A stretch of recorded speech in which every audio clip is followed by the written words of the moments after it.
Elle apporte de l'énergie, elle apporte de l'espoir, elle apporte de la créativité, elle apporte de la cohésion, elle apporte du sens à ce qu'on fait.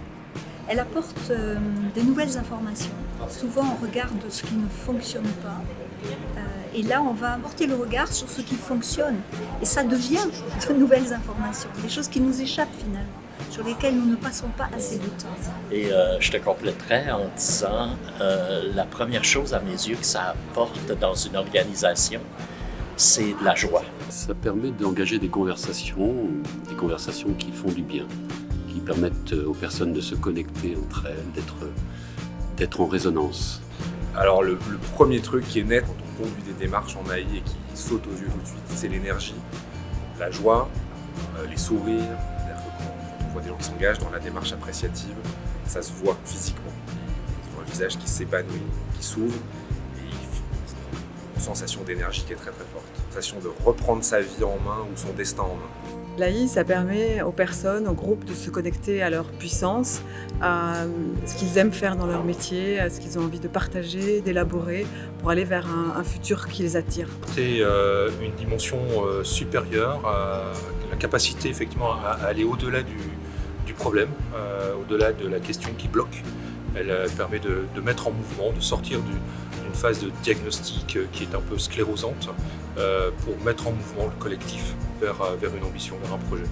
L'AI apporte aux organisations une revitalisation du corps social. C'est ce qui me paraît absolument étonnant.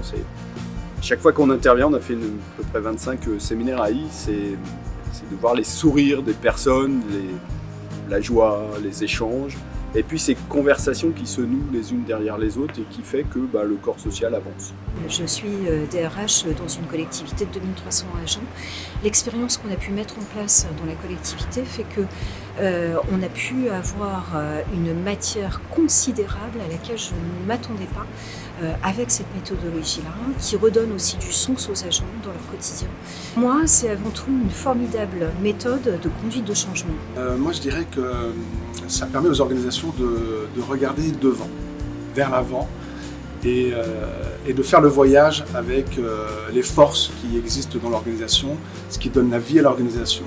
Pour moi, je dirais que c'est aussi de mettre l'accent sur les forces humaines et sur l'être humain, plutôt que sur quelque chose qui serait plus technique.